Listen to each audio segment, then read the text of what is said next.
Francisco nasceu na Bahia. Seu pai era filho de ciganos. Sua mãe, uma baiana de Feira de Santana, morreu de parto do segundo filho. O primeiro foi Francisco, que tomou o nome do pai. Quando tinha 10 anos, morreu-lhe o pai numa briga no cais do porto, por questões de dinheiro e de mulheres. O filho, desarrimado, ficou com o tio, que era marítimo. Francisco se pôs rapaz, mas não tinha vocação para o mar. Gostava de andar em terra, descendente de cigano, cigano também era no gosto de andar pelo mundo. Aos 18 anos, ganhou para o interior do estado. Depois, apareceu em Belém do Pará, doente e sem dinheiro. Fez-se carregador de frete, vendedor ambulante de frutas, trabalhador das docas do porto. Um dia, deixou Belém como trabalhador de cozinha, a bordo de um navio nacional. Andou assim toda a costa norte e sul do país. Sem gosto pelo mar, voltou à terra. Saltou em Pernambuco e deu-se aí várias atividades sem fixar em nada. Não encontrava para fazer o que se prendesse ou afeiçoasse. Depois de dar várias experiências de trabalho no Recife, inclusive a de camelô, um dia voltou-se para o interior do estado e ali trabalhou numa usina de açúcar lá no engenho. Não se adaptou àquele duro viver que lhe contrariava o espírito aventureiro. Da tentativa de agricultura, passou ao negócio de compra e venda de cavalos. Nesse mister, aparecia nas grandes feiras do interior do estado. Mas para fazer face às despesas, acarretou, vendeu seus cavalos, desfazendo-se assim do seu negócio. Chico voltou às suas constantes caminhadas. Assim, aparecia em vilas e cidades do interior com seu ingrato e cansativo negócio, agora, de vender miudezas. E nesse interno caminhar por esse mundão de Nosso Senhor, lá um dia, chega Chico com suas malas de miudezas, à velha cidade de Rio Formoso, na Mata Sul de Pernambuco. A cidade é situada às margens do Rio Formoso, que lhe deu nome. No passado, ali floresceu uma aristocracia de senhores rurais, senhores de engenho, senhores de terras e de vastos coqueirais, senhores de outras tantas riquezas que as fecundas terras do velho município se propiciava. Caminhara nesse dia à luz do sol, sob os frescos ventos de agosto. Às 4 da tarde, estava chegando o Mascate às portas da antiga cidade. Oxe, tu não tá recebendo as notificações do Caos de Cordel não, é? Então vê se tu não foi desinscrito do canal. Ou então, desativa o sininho e ativa de novo. E dessa vez, põe para receber todas as notificações. Agora sim! E o Mascate parecia mais curioso de ver as ruas e demais recantos da cidade do que mesmo negociar. Tão descuidado estava de dar sinal de sua presença ali com seus bicos, rendas, broches, dourados, fazendas, aqui e acolá, porém parava seu burrinho diante de algum curioso de ver suas mercadorias. Abria suas caixas, discutia preço, vendia ou não vendia e seguia rua fora. Assim, andou por todo o resto da tarde, rua acima, rua abaixo, parando em velhas praças ou logradouros mal cuidados ou abandonados ao descaso público. Anoiteceu. Chico e seu burrinho de carga estavam outra vez cansados. Viram o Mascate quase toda a cidade e vizinhança. Chico continuava a andar. Ora caminhava lentamente, puxando seu burrinho ao longo de uma rua. Ora desembocava num beco sem saída. Ora esbarrava às margens do rio que dera seu nome ao lugar. A essa altura, consultando o Mascate seu relógio de algibeira, marcava esse 9 e tanto da noite. Só então Chico despertou e cuidou de arranjar pouso para ele naquela noite, no decadente burgo que vivia então mergulhado na memória de seus áureos tempos passados, descuidados dos novos tempos que marcavam o calendário. Depois de inúmeras tentativas frustradas feitas pelo Mascate àquela hora da noite para encontrar pouso para si e lugar seguro para suas mercadorias, bem como para seu burrinho, botou-se outra vez pela rua que lhe dera acesso à cidade, com o intuito de nesse rumo voltar a uma vendola que tinha visto logo mais cedo. O relógio de Chico acusava agora 10 horas. A noite era de escuro e a cidade estava às escuras. Aqui ou acolá, um ou outro lampião de luz fraca e bruxuleante. Tudo mais era trevas e silêncio. O antigo burgo do Rio Formoso dormia no seu centenário sono, dentro da noite velha. No seu lento e descuidado caminhar naquela noite, no rumo que então seguia, foi parar Chico diante de uma pequena casa iluminada a gás, talvez a única na cidade. Era uma espécie de bodega ou taverna para boêmios ou beberrões noturnos, dessas que nunca fecham suas portas, nem de dia e nem de noite. A taverna nessa noite estava até animada pelos seus costumeiros fregueses. Chico chega ali, cheio de surpresa, como quem descobre um oásis no deserto. Dá boa noite aos presentes, amarra seu burrinho no oitão da casa e fala em seguida ao dono da tasca. Diz do motivo de sua presença na cidade e da dificuldade de encontrar pousada para dormir. Faz um apelo ao taberneiro para que lhe conceda um pouso e dormida pelo menos até o dia seguinte. O dono da casa diz de sua impossibilidade de oferecer agasalho ao estranho visitante, o que àquela hora era difícil de encontrar na cidade, o abrigo que o Mascate tanto desejava. Porém, a essa altura, o taverneiro encontrou uma solução, talvez aceitável para o visitante. Tinha em seu poder as chaves de um velho sobrado abandonado, naquela mesma rua, do lado oposto à sua taverna. Propôs ao Mascate a solução encontrada para abrigá-lo naquela noite. Chico, ansioso por encontrar um pouso qualquer, logo aceitou, feliz a solução. O taverneiro deu-lhe as chaves do sobrado. As mercadorias do ambulante seriam também conduzidas para ali. O burrinho ficaria preso no oitão da taverna, sob os cuidados do taverneiro. Tudo, enfim, solucionado. Botou-se então Chico para o sobrado. Era um velho edifício do século passado, de 2 pavimentos e um amplo sótão com janelas para os oitões. Chico conduziu suas malas e as deixou logo na entrada. E de vela na mão passou uma vista na ampla sala do sobrado. Foi até uma das janelas da frente e dali contemplou a noite, muito escura, lá no lado de fora. A rua erma e deserta. Dentro em pouco começaram os galos a cantar, ora perto, ora longe, anunciando a meia-noite no velho burgo do Rio Formoso. Era chegado o momento de repousar e dormir. Chico então deliberou deitar-se.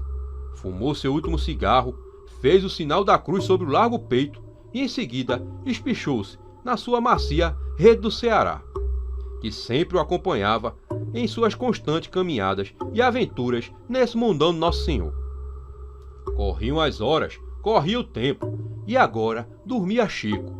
E com o Chico dormia também o velho sobrado na quietude da velha noite, cheio de sombras, de evocações de memórias dos tempos antigos dos senhores de engenho. A rede estava parada, e o homem que a ela se dera e entregara de corpo e alma dormia. E como era bom dormir assim, como Chico dormia ali, no velho sobrado do Rio Formoso. Sono profundo, sono de homem trabalhador, exausto pelo dia. A noite ia alta. De súbito, dentro das trevas, uma mão de sombra pegou um punho da rede do Mascate e sacudiu com tal força que quase jogou ele no chão. Esse, com a violenta sacudidela, meio desperto, logo pulou para fora da rede, na tentativa de escapar de uma queda. Chico ficou assustado, sem entender o que é que tinha acontecido ali. Pensou que talvez tivesse tido algum pesadelo do qual não se lembrava. Passado aquele instante de susto, Chico, tonto de sono e sem se atentar bem ao que tinha acontecido, voltou a deitar-se. Mas não adormeceu de todo, ficou entre dormindo e acordado. Dentro em pouco, do fundo do escuro do corredor, alguém se pôs a andar, com passos de quem estivesse calçado de botas, em direção à sala onde estava a rede de Chico. Aí, chegando perto, parou. Chico se encolheu todo na rede, sem atinar o que fazer. De súbito, veio outra sacudidela na rede, só que dessa vez levou Chico ao chão. Nesse momento, a vela, que estava apagada por ela mesma, se acendeu. O mascate, cheio de espanto, se pôs de pé. E a vela apagou-se de repente, ao sopro de ninguém sabe quem. E o estranho caminhante começou a subir no escuro, a passos lentos, indo em direção à parte de cima do sobrado. Chico riscou um fósforo e acendeu uma vela. Ninguém.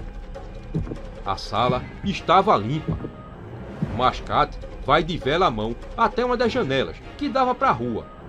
Uma forte rajada de vento apaga a vela na mão do homem, já então cheio de espantos e pavor pelo que lhe sucedia ali no sobrado. Na treva que envolveu Chico na sala mal-assombrada, alguém começou a andar em sua direção. De repente, como num ato de magia, a sala se iluminou de uma luz baça e azulada. Mas não era um azul da terra, era um azul estranho, do outro mundo. E em meio da mortiça claridade fantasmal, surgiu então uma sombra horrenda, uma figura de pesadelo entre ser humano e ser do outro mundo. Cujo rosto barbudo e terroso se destacavam duas enormes órbitas vazias. Não tinha lábios, só dentes expostos de caveira. O queixo do fantasma oscilava como se fosse cair, deixando ver o vazio. Seus enormes dentes, cor de terra, se tocavam, produzindo um lúgubre som, ruído de ossos atritando. Era a medonha aparição que caminhava agora na direção de Chico. Esse, estático e cheio de terror, tentou gritar, mas não pôde. De sua garganta só saiu um agônico estertor de quem morre, e não um grito. A sombra de repente desapareceu em meio à negra treva que então reinava naquela sala. Logo após, na densa escuridão, duas mãos de gelo se pregaram pesadamente nas costas de Chico e o empurraram violentamente para a rua. Com o impacto, o homem caiu lá na frente do sobrado. Chico então não era mais nada, senão medo, assombro e pavor. E a sombra com suas pesadas mãos de gelo, assim, sumiu lá para dentro do sobrado. Chico, pensando nas suas miudezas que estavam guardadas lá dentro, tentou abrir novamente a porta do sobrado, que havia sido fechada. Ao abrir a porta, um vento frio e uivante irrompeu dos fundos do corredor, acompanhado de fanhosa voz tumular, que assim gemeu: "Vai-te daqui, essa casa é minha." E as geladas mãos do fantasma jogaram novamente Chico lá na frente do sobrado, dessa vez bem mais distante. E depois dessa queda, Chico desmaiou. Às 5 da manhã, os primeiros passantes da madrugada encontraram um homem caído na rua.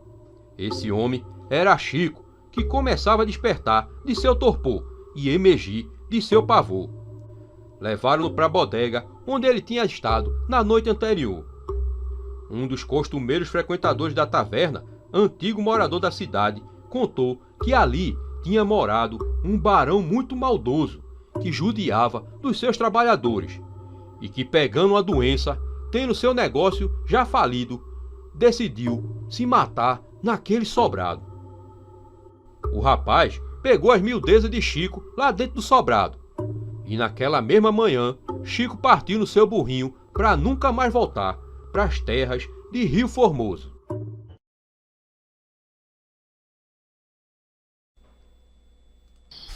Na escuridão, passos se ouvem e vêm se aproximando.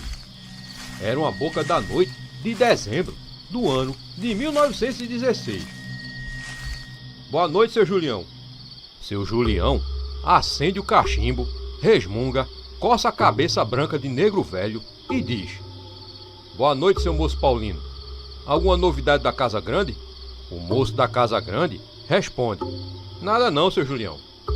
Eu vim aqui porque eu tô sem sono e queria ouvir uma de suas histórias. Vós mercê sabe que eu gosto e hoje eu quero ouvir uma história de assombração, daquelas que quando vós mercê conta, a gente passa a noite todinha vendo mal assombrado.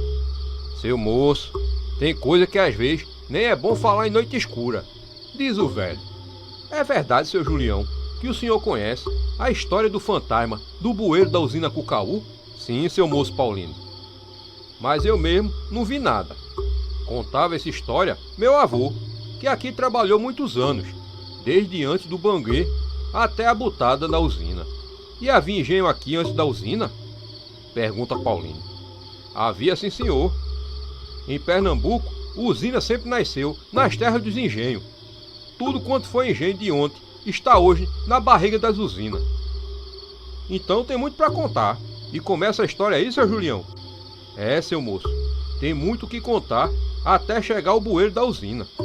O engenho de que falei é que ficava onde hoje plantada está a usina Cucaú.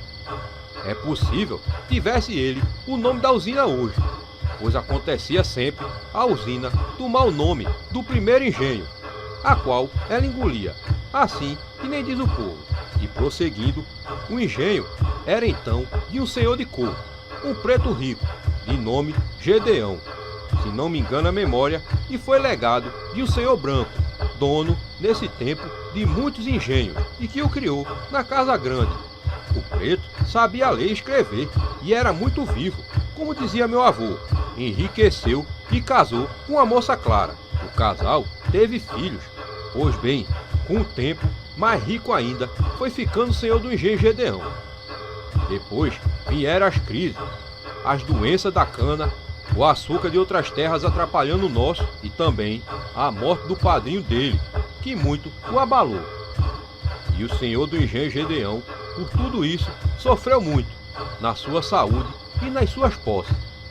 Mesmo assim, além de sua boa casa no Recife, seu engenho ainda tinha de tudo: muita terra, muito gado, bons cavalos de sela, muita gente para servir e trabalhar, mesmo sem escravos, que ele tinha libertado antes de 1888.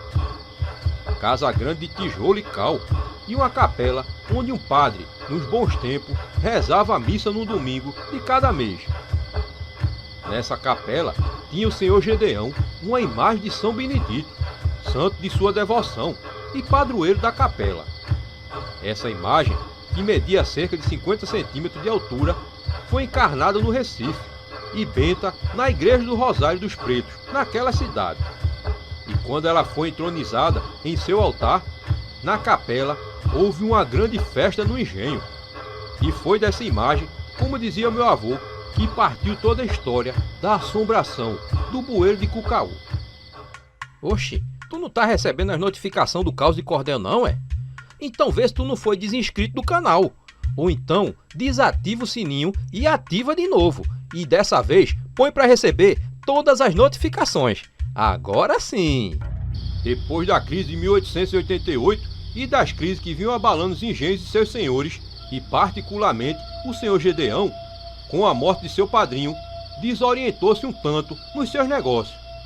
Veio então a maior, a crise de braços e de trabalho com o desmantelo trazido pela libertação dos negros, mesmo sem haver escravos no seu engenho, desde antes de 1888. E o senhor Gedeão, não aguentando esse duro rojão desse tempo, deu de adoecer e deliberou vender o engenho. 2 meses depois, vendia o senhor Gedeão o seu engenho, mas aconteceu que uma semana depois da transação realizada, morre de repente, lá no Recife, o senhor Gedeão. Alguns meses depois do desaparecimento do senhor Gedeão, corria na boca do povo que o falecido tinha deixado dinheiro enterrado na casa grande do engenho ou na capela. Veio a se saber depois que o engenho não ia mais botar, que ia ser levantada uma usina no seu lugar, e isso era mesmo verdade. Depois da visita ao lugar dos novos senhores da velha propriedade, começaram os serviços de preparação do terreno para a construção da futura usina, que é essa aí que está hoje. E as imagens da capela, seu Julião? E a de São Benedito, padroeiro da capela, o que foi feito dela? Perguntou Paulino.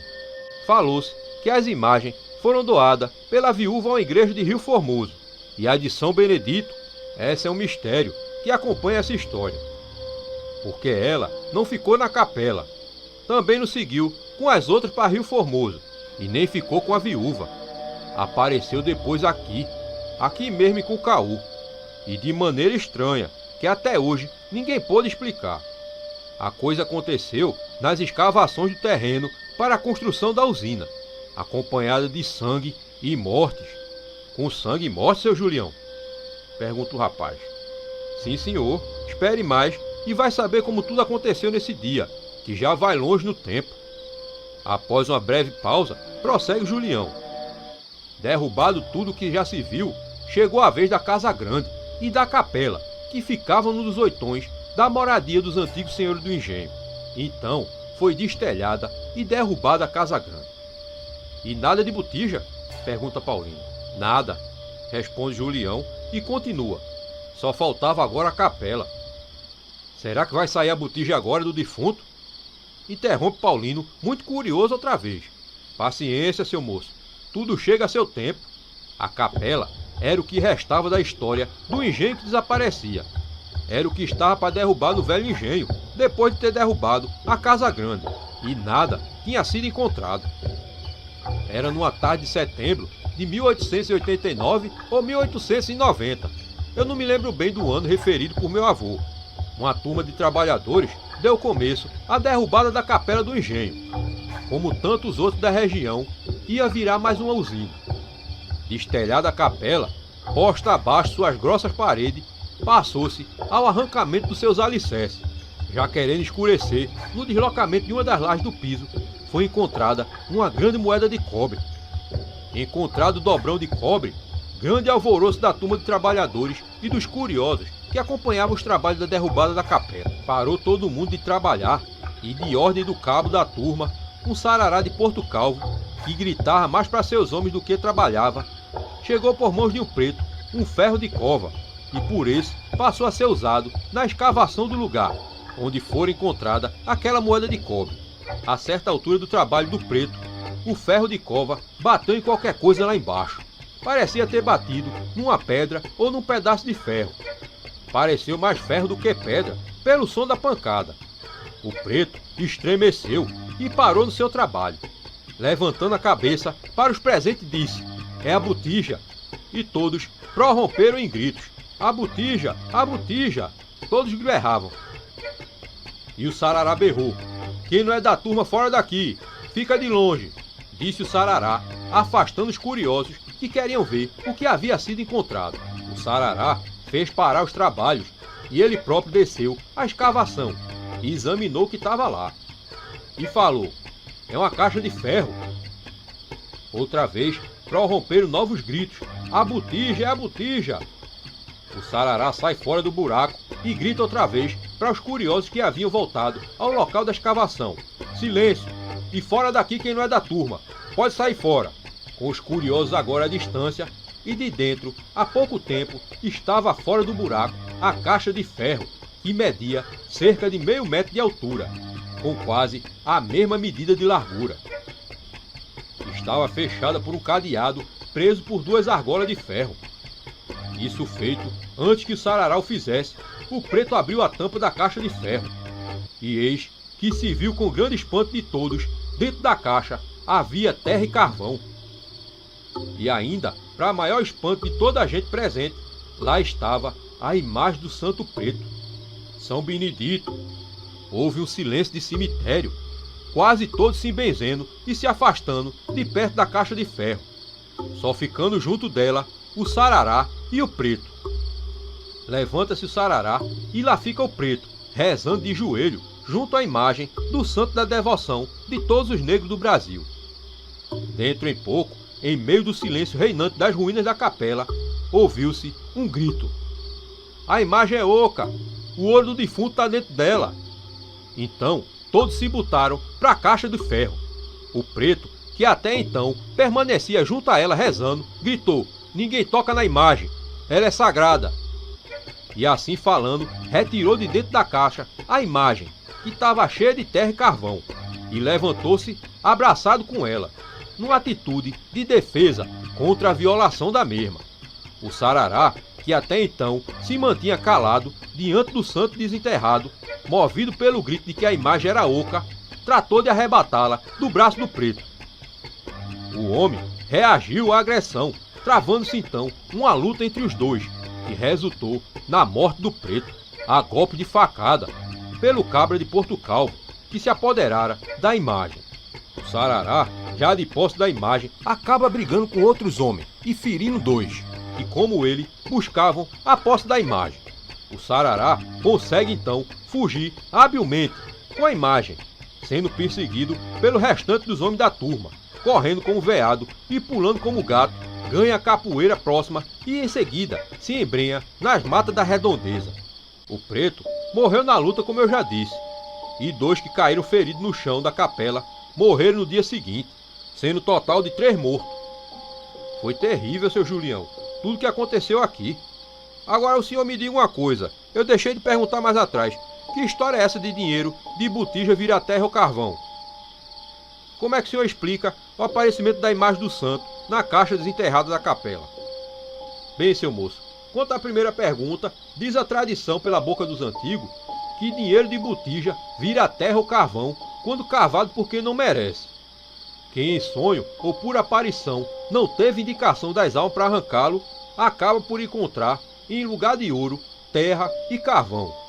Quanto à segunda pergunta, a respeito da imagem de São Benedito, até hoje ninguém soube, nem se pôde esclarecer o mistério de seu aparecimento naquela caixa desenterrada no antigo chão da capela.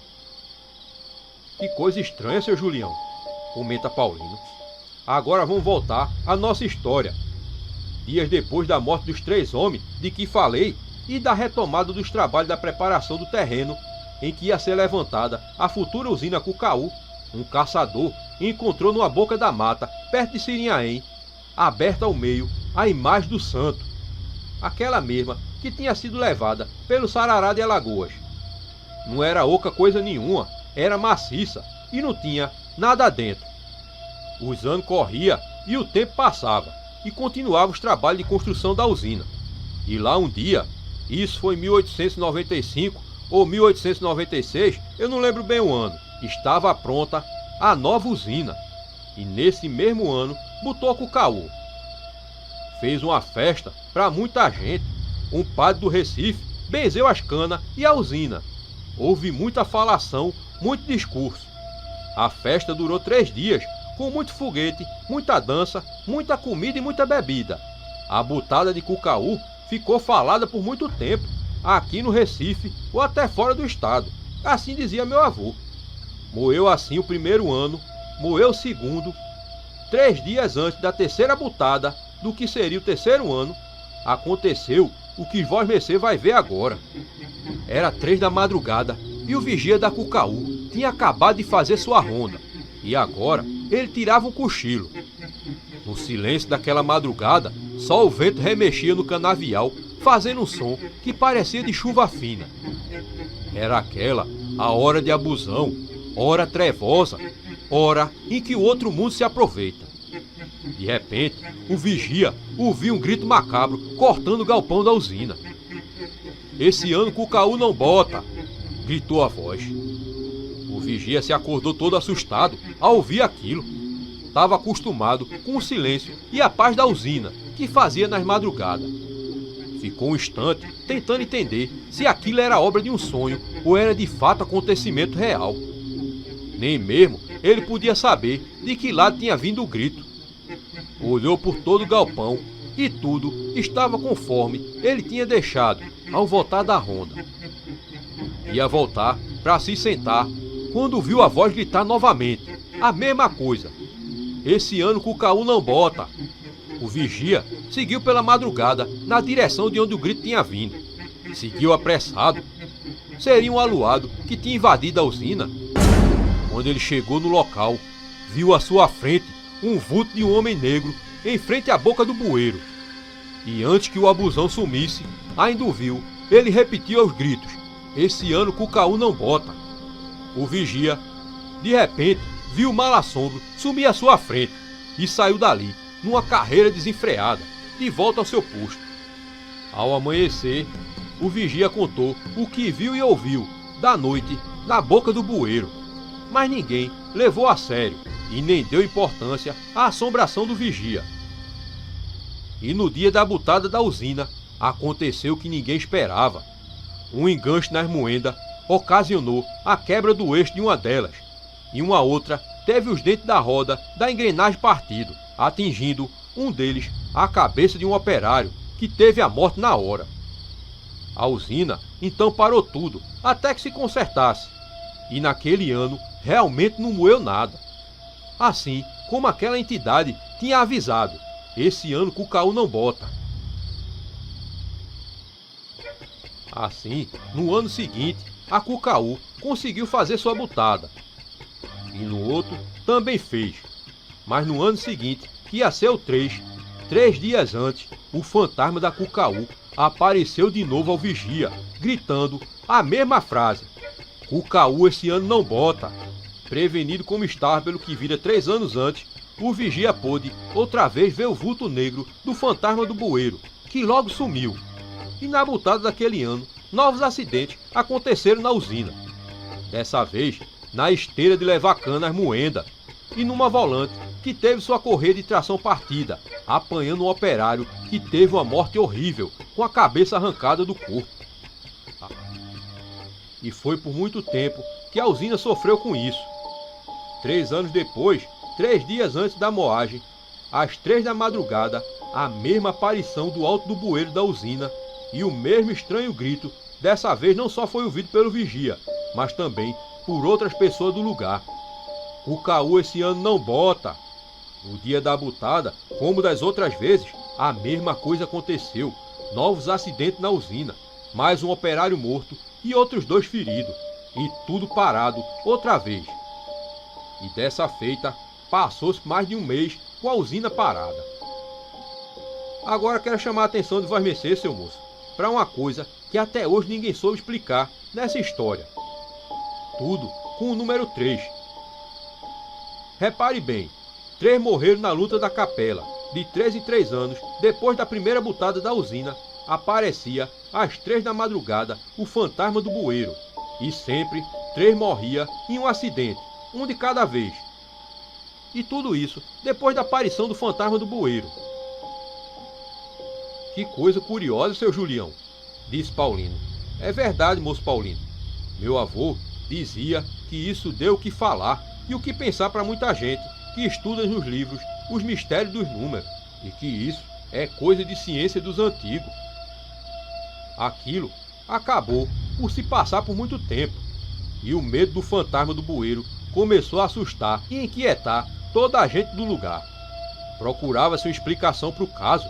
Seria a vingança dos mortos da capela? Seria um desagravo do santo que teve sua imagem despedaçada a machado? Se perguntava o povo, sempre com essas curiosidades. Missas foram mandadas rezar por alma dos mortos em desagravo a São Benedito, no Rio Formoso. A inquietação era geral e crescia dia a dia. Não havia mais tranquilidade e nem sossego para se trabalhar em Cucaú.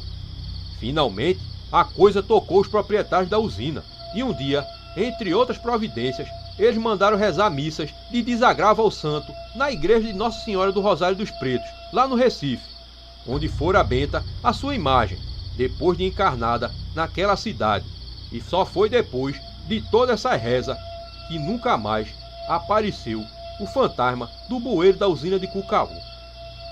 Seu Julião então consulta seu relógio de algibeira, olha a escuridão da noite lá fora, apaga seu cachimbo e em seguida se volta para seu ouvinte e conclui: e aqui acabou a história do fantasma negro do bueiro da usina Cucaú, seu moço Paulino. Uma sineta, lá longe, bate às 12 badaladas da meia-noite. Paulino se despede de seu Julião e se embrenha na escuridão da noite. Lá fora, caminha agora Paulino sob um céu pontilhado de estrelas, seguindo no grande silêncio da noite rural. Nesse instante, tudo parece dormir e sonhar. Lá adiante, no meio da esplanada, a usina Cucaú, como um enorme animal em repouso na relva, também dorme e resfolega e talvez sonhe, envolta num ralo de magia e lenda, relembrando os tempos de assombração que viveu.